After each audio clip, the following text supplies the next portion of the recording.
Hey everybody, what is crack-a-lackin'? Somebody give me a 5 for 5 and we'll go ahead and roll through this. This is going to be a quick one. I'm just going to kind of give you guys an overview of what's going on, and then I will be back later on for a longer live stream. I plan on doing this probably from now on. Do a little one. We'll go ahead and roll through this. This is going to be a quick one. Hold on, guys. Sorry. Kind of give you guys an overview of what's going on, and then I will be back later on for a longer. We'll just shut that audio off, right? Ain't that right? Yeah, that's a rookie mistake. Rookie mistake. I'm a rookie, man. Anyway, I will be back later on, guys, with another live stream for you. But I do want to get out here and let you guys know what's happening right now. And what we're having right now, guys, is we've had two pretty decent-sized X flares, and they're from opposite sides of the sun, which is, you guys, it's kind of crazy that I was just talking about that. If you guys remember in my last live stream, I actually specifically addressed that. I said whenever we get an eruption, it seems like we get a second one 180 degrees the other way. You know, and it's just the way that it seems to work out, right? So yeah. Now, guys, two big X flares, and right here, guys, this is this is kind of the reason I'm here right now. This thing is produced. It looks to be getting ready to produce a radiation storm. All right, and these things fired off in the quote unquote danger zone. Right, I've talked about that at nauseum before. We'll talk about it very briefly today. But as you can tell, this is creeping up. So that's how a radiation storm is measured. It's from the proton flux, highly charged protons. And you can get a good idea because it just, bam, right there. And it happened right at the time of the X flare, right there. Okay, now this first X flare was fairly long duration. It lasted a couple hours before it kind of tailed off. And then right at the end, boom, another X flare. But that one was very, very impulsive, straight up, straight down. Now, I would be, I'm not going to fail to mention this. That was almost an X flare, and so was this one. So we possibly could have had 4 X flares in a couple days here again. They didn't quite make it there, but it was pretty daggone close. Now, we did experience some radio blackouts, guys, and that's going to happen every time. Okay? Every time you get an X flare, whatever side of the planet is facing Earth is going to experience that. Right? So, why is that? Well, because X-ray is what we measure flares with, and it goes out just like light in all directions equally, unless it's acted upon by another force. Okay? Deflected, absorbed, that kind of thing. Right? Which is why we look at the D region here. It's just a part of our atmosphere, and its absorption rates here. So what we look at is like this bullseye signature that we get from this. So I'm gonna just run this model for you guys real quick. Quick. My mouth's dry. Sorry, guys. There's the first one. And you can see how that one kind of just tailed off like that. Now there's the second one. Look how fast it goes to X flare, and then right away it's gone. Right? So I started noticing up here in the polar regions on this particular model, it started to pick up some activity up here too.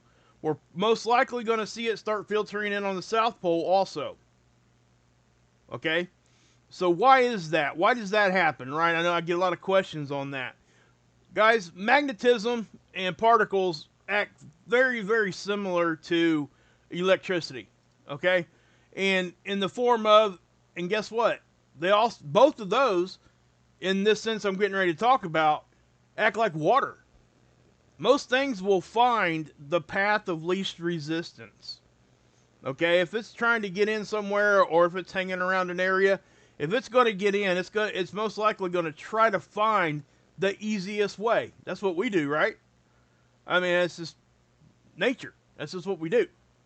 So with that being said, those three things I just said, water, electricity, magnetism, typically will follow the path of least resistance. So what's least resistant to us when we're talking about magnetism and geomagnetic storms and flares? The poles, okay? Because you got to think of our planet, big rock, right? And we got a north and a south pole. Magnetism. We have a physical north and south pole, but we also have a magnetic north and south, which is what we talk about doing a polarity flip and things like that. Not a geographic, not the barber pole up here. Okay, we're talking about magnetism right here. So whatever is opposite polarity will get drawn in real easy right there. It's not going to try to it's not going to try to get in down here unless there's a crack, right? And the bigger hits can cause cracks, and that's how they get in and that kind of thing. But the majority of it's going to come in on not just the North Pole, but the South Pole also, which is why on this graph, a flare shows up like a bullseye, and a radiation storm, you'll see it just light up on the North and South Pole area here. Okay? So, with that being said, I want to show you these flares first and foremost. Okay? These were not easy to see or find. It was kind of weird as I'm sitting here trying to look at it. Because, like I said, guys, I don't want to... My goal is not to be the first one out here. Okay, matter of fact, I texted almost everybody I knew before I even started doing this. Okay? And Dex, thank you, brother, for the phone call. I really do appreciate you, man. If you hear me, thank you. But anyway, listen. There's no sense of being first. It doesn't matter to what I'm talking about. We want to be correct, okay? And that's why I waited. Now, I'm not sure if anybody else out there is talking about this yet. I haven't seen anybody else's videos or anything like that. You guys know that I watch this stuff 24/7. So that's what I'm looking at here. But this is the 131 angstrom over here on SDO. Now, what I'm going to do, I am going to back off of that for a second. And I am going to go over here and go to the sun now. You can look at all these if you want to. Matter of fact, I'm just going to go to the home area here and hit where is SDO? Because people ask, why do we get an eclipse season? Why did the satellite get eclipsed? This is why. It has to relay its data back down to white sands. Okay, right here. So, they keep the satellite right here. It's in geosynchronistic orbit. Now, that's a very short explanation on a whole lot of other reasons also, right? So it does this figure 8 pattern, and it orbits our planet at 15 degrees an hour. So that in essence, it is moving at the same speed as we are rotating around our axis. That's why it stays there. And again, I've talked about even the root word stuff. Geo. When you hear that word geo, that's Earth. Okay? Synchronistic. What's that mean? In sync. So Earth in sync. That's what this means. Geosynchronistic orbit. So that's why it does that. Now, you can see the eye. It shows you the eye. Wherever this eye is pointed at. See this yellow line right here? Right there? And it rotates, always keeping its eye on the sun. So when this satellite, sometimes when it's on the dark side of our planet, it'll be in a position that the Earth will pass between the two. And it looks really crazy. And you got every right to think, oh my gosh, that's nuts. And I showed you last night, the moon even came in here last night on this one.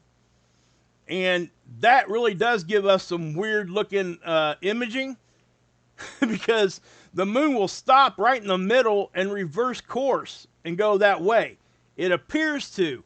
It's an optical thing, guys. What you're seeing is the actual satellite moving. Okay, so when it's in this position, right here in the straightaways, I call them, you're not going to see that return movement. But if the moon is in front of the satellite at the same time as the satellite is making its arc right here movement at the top of the 8 and bottom of the 8, it can do that. Okay, and even the Earth can appear to do that too when it passes between it. But eclipse season's probably about over now. So it is still occulting this, and we're still not really missing the data. We're not able to. It's blocking the data a little bit. Okay, but we can look at all that other data on a different satellite if we really wanted to. I'm not going to, because it's just not necessary for what we're doing here. Okay, so anyway, you got that flare, 2 of them. Okay, and remember, guys, it happened on 2 different. Let's go to the data here. Here it is. Yeah, 2 different sunspots. Okay, so let's take a look at that. And so I'm just going to take it on the 5th here. I'm not going to even run a big thing here. We're going to look at 1 day, and it's not even a full day. So this is the 131 angstrom from that satellite, SDO. We cannot see this angstrom with our eyeballs, so they assign it a color. Okay, this is a specific gas, and yes, I'm going to be adding the gases right here, so we know what gas we're looking at. But for right now, we're just going to say, hey, this is the 131 angstrom, part of the light spectrum. Our eyes can see very little of the light spectrum. So the 131 is one of them we cannot see, that wavelength. So they could have made this any color they wanted. But as you can tell, guys, just simply me backing that off and watching that, guys, that's like a 16-hour loop. That's it. Look at all those eruptions. That's all you gotta do, sit there and look at it for a second. Not to mention, we're now getting large eruptions. Also, this monster sunspot over here, huge sunspot, okay, is now, it was flaring on the backside. It helped produce the X14, X11, and the X7 flares back there. Now, I'm not sure which one it helped with, but it helped with one of them, if not all 3. Okay, I don't know which exact ones, but it was flaring the whole time it was rotating in. So we have one departing over here. That's an X flare right there. Okay, that, my friends, is your long duration X flare. Okay, this is the one that's causing the radiation issue. So if I back that off, you can see right there, right? Now, I do think that this is being occulted a little bit. So I don't think we're getting the full brunt of the X-ray. What I'm saying is that the source is barely over the limb.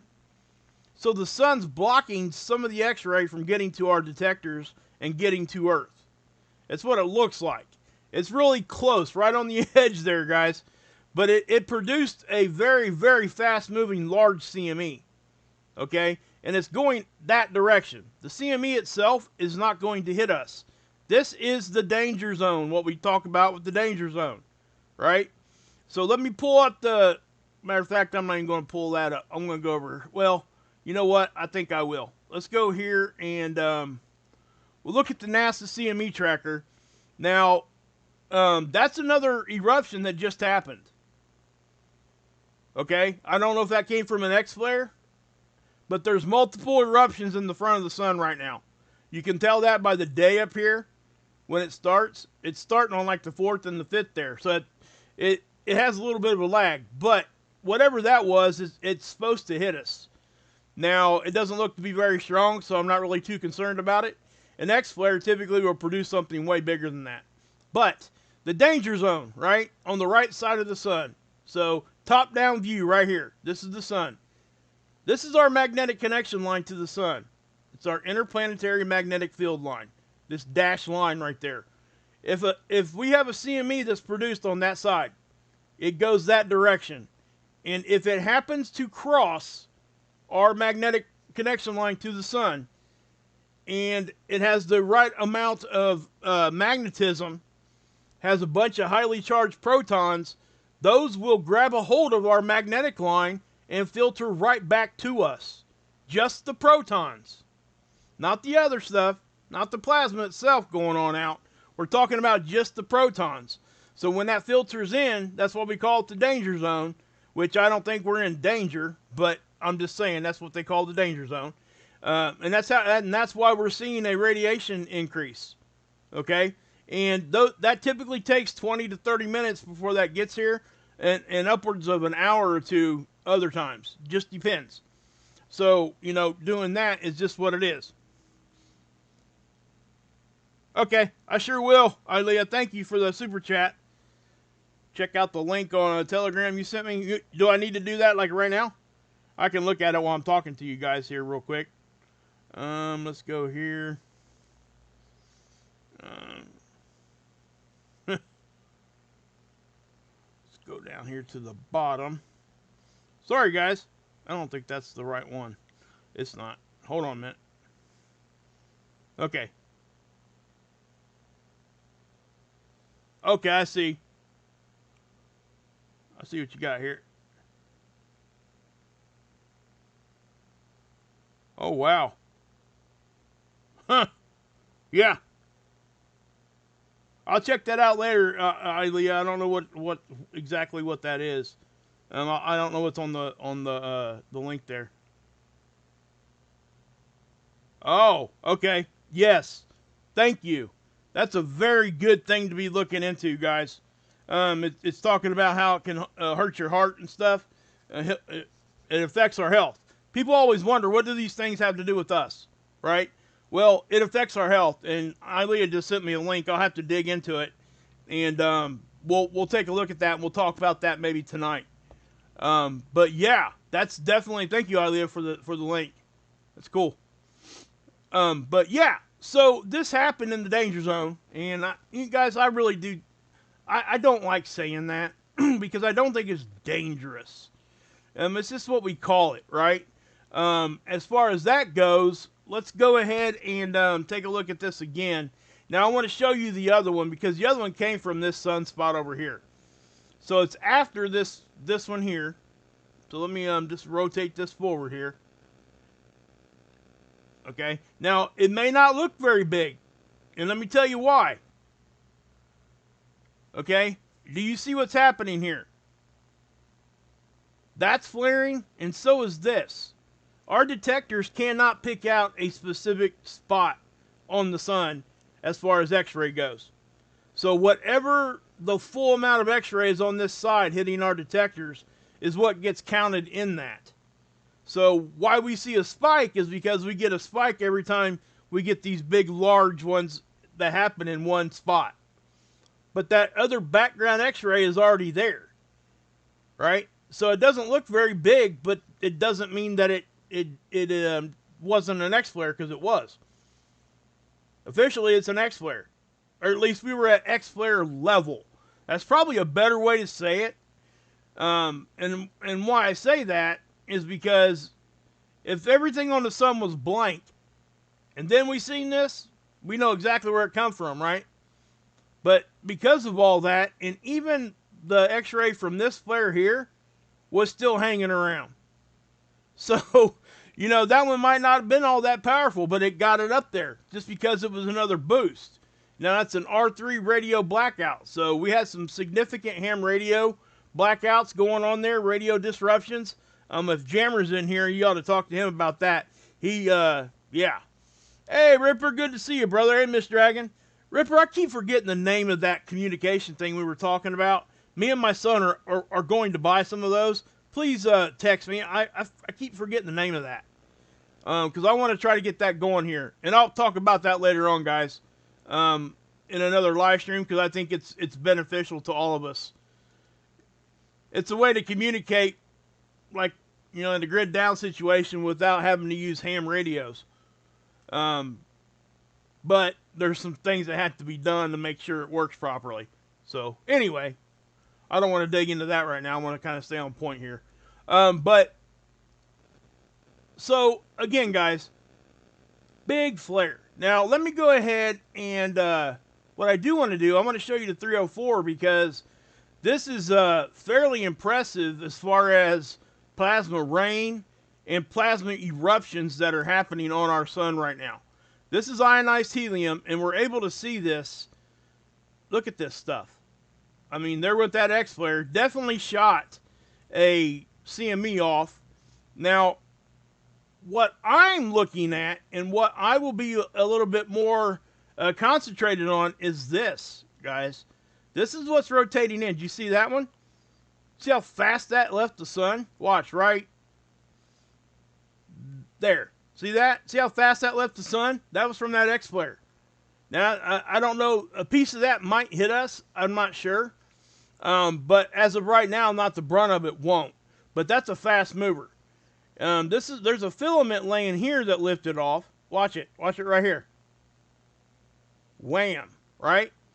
And then this X-flare over here obviously shot out over there. But watch this little sunspot just take off right here. See that? See it just like crackling like a, I don't know, like one little spinner. 4th of July look like fire. They look like firecrackers, but they spin. We call them spinners where I'm from. But yeah. Stormblade 69, thank you. Appreciate you. I got to get them, yeah, hold on one second here, guys. I apologize. That was not cool of me. Leah, I meant to put that on the screen. I'm sorry, girl. Thank you for the super chat, Leah, and thank you, Stormblade, for that one. That one should be showing up. I hope it is anyway. Yeah, it's showing up. I like that little thing, that little gadget thing I got going on there. I think it's pretty cool. Hey, Becca. Hey, Mark. Okay, so I do think we got some things to watch here, guys. And I'm not going to keep you guys here very long, but I'm going to come back later on tonight with the normal live stream, and we may even do a members only tonight. I really want to. I got permission from one of the Zoom court channels. It's family court and all the other kinds of court that they watch. But she reacts to them and puts it out so everybody can see. It's real court proceedings. They do it through Zoom. You do not have to have Zoom. Okay? Let me say that first and foremost. Just come to the live stream, the members only live stream, and I will show it to you. And we get to watch it together and react. I emailed her and she said we could use her content just to watch it in the members only stuff. I don't monetize that stuff anyway. So, she's a very, very cool person. She seems to be really nice. Her name's Jessica, and I'll show you her channel when I do it in the members only. I'll show it to you again somewhere else also, but not right now. I ain't got a whole lot of time here. But I wanted to come out here and show you guys this one to kind of give you guys an idea of what's going on. So this is happening right now. Okay? I want to point out this big sunspot. That is a monster-sized sunspot. They don't get much bigger than that, guys. Okay? It's just very large. Now, I can show you on heliosphere the scale that we can look at it for Earth. Put an Earth scale up there so we can get a better idea. Here's Earth scale. Here's the sun. Let me get the latest image here. Okay. So if I zoom in here, there's Earth. You see what I'm saying, guys? So you're fitting 1, 2, 3, 4, 5 of them vertical and about the same horizontal. So yeah, it's a big sunspot. And it's producing X flares now, and it's erupting. Now, I will say this. LASCO C2 is not updated since that happened. Okay? I don't know why. We'll take a look here again and see if it's updated yet. Let me, and it wasn't just here on Sechi either, or here on, Seeds. It was actually everywhere. Oh, there it did. Okay, it updated. Cool. So let's check out this one. Now, see, guys? That's the one that went to the right. Alright, that's why the radiation storm's happening. That is in the danger zone. It's exactly what I thought it would look like. There you have it, right? That's the first X flare. That's a big monster right there. Now, let's look at the one on the other side. I'm assuming it's going to be this one. Yep. Now, that one is not that one's not a WIMP. Look at that. That kind of surprises me. It's that big. But guys, just look at that activity. I mean, we can't just sit back and not watch this stuff right now. It's very cool stuff. It really is. But it can affect our health and stuff. Like, I'll read Leah's link here later on, and we'll talk about it later on tonight. But Miss Dragon was talking about how it affects her. Guys, this affects our health. It can affect our health. It can make you feel bad. It can make you feel off a little bit. It just depends, right? Guys, there are leaders and department heads, like at a coronary department at the hospital, the heads of their field and stuff, the surgeons, they actually look at this stuff now before they do surgeries. So that right there should tell you that this is not something just to turn a blind eye to. Even if all the typical, grid down stuff people talk about and all that kind of thing never happened, it's enough for me to pay attention to it for that reason. Now, what if you had somebody that was sick and we had a flare and it started blacking out some of these ham radios? It's good to be aware of that, because if you got a family member that has, let's say heart issues again, maybe they have a heart attack or whatever, and you need to call an ambulance. Well, guess what? If we're getting hit with a flare at that same time and they're using that kind of communication, the shortwave radio stuff that a lot of first responders use, they got backup systems now with GPS and all that kind of thing. But even at that, it slows it down. I want that ambulance driver to my house like right now. So, yeah, this matters. It really is disheartening when people just say, oh, it's a nothing burger. No, it's never a nothing burger. We always see a seismic uptick. Always. We see an increase in house fires. I'm not kidding, guys. You can go look at the data. I don't show it to you because you got to dig in and go to newspaper articles and really try to find that stuff, but it's there. Unless you want to wait till 2 or 3 months later when the official numbers come out, then you can look at it and compare, and it's there. It's there's no question. It's there. So please think about that before you draw a conclusion whether or not this stuff really bothers you. All right? Because it can. It can get at you in ways that you don't think it could. But anyway, so yeah, I'm glad that updated, because I was hoping that we'd be able to see that before I got off stream. And look at that?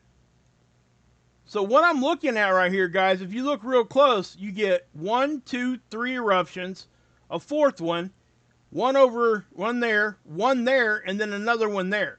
There's 7 or 8 eruptions right there. Within a, 16-hour period? 18-hour period. Grounding, yes. Very good. Thank you again, Ilea, for the super chat. Appreciate you, sister. Really do. Thank you so much for that. We're putting that one up there. By the way, guys, I love her icon. If you guys need to look at her icon and take a lesson from that. That's what we all need to be doing. Right there. Every one of us. Every one of us. I love that. I'm going to say it every time, Ilea. I really do. I really appreciate that one. That's a very cool icon. You ain't even got to say no words. You just show them the icon, and they know exactly what you're trying to say. So, that's what I'll say. Hey, Butterfly. All right, guys. I am going to go ahead and pop off here. I'm going to be back later on for a longer one, and most likely we're going to do a members only stream, kick back and have some fun, and watch a couple court proceedings, and we're going to react. If anybody wants to come on and I can bring you in on a call, we can verbally talk, or we can just talk through the chat. But I'm going to be showing that. I think you guys will find it interesting. As a matter of fact, what I'll do, let's go ahead and let's do this. It's down here. This is her channel, okay? Now, I would encourage you guys to go check this out. This is not has nothing to do with my genre, what I'm talking about, right? This is just something we're going to have fun with, okay? So go check this out. I'm not going to stay here and just like do this like this right now, but I'll leave her link and stuff in my description box, and go check some of this stuff out. Hey, 5G, thank you. Appreciate you. You're awesome, man. Awesome, sauceum. That's right. So let's go ahead and get that one up there for you. Let's get that one up there too. All right. Thank you guys. I really do appreciate the super chats. If you're not a member, please consider, because we're going to be having some fun over there tonight. All right. A lot of people gift memberships. We've had so many gifted memberships. I'm so fortunate to have you guys. So, but anyway, guys, I will see you guys then. Please come back. It'll be around 8 or 9 o'clock probably for the regular live stream. And I'll try to work in the members only probably before that. If not, I'll probably wait till tomorrow, because so much is going on right here. And I do want us to be able to have a good time with each other and watch a couple of those court proceedings. And I will not go live if Adam and Dex are live. So just know that. That's just something I won't do. They've helped this channel way more than anybody else has, and just it's amazing to see it, and I can't say thanks enough, and I'm not going to disrespect them by going live at the same time. There's times that we have to do that once in a while, but make no mistake, I'm talking to them in the background before I do any of that. So just know that. I respect them that much. So, and I hope you guys respect me for being like that. And if I ever am live and I'm not, and I wasn't aware that they were, go watch them and come watch me on replay. And that goes for anybody else's channel. Come back and watch me on replay. I know it's not good for the algorithm or whatever. It's not good for me to say, but that's just that's how I feel. So, anyway, guys, God bless. Yahusha saves. And like I said, guys, you can drink this Kool-Aid, yeah.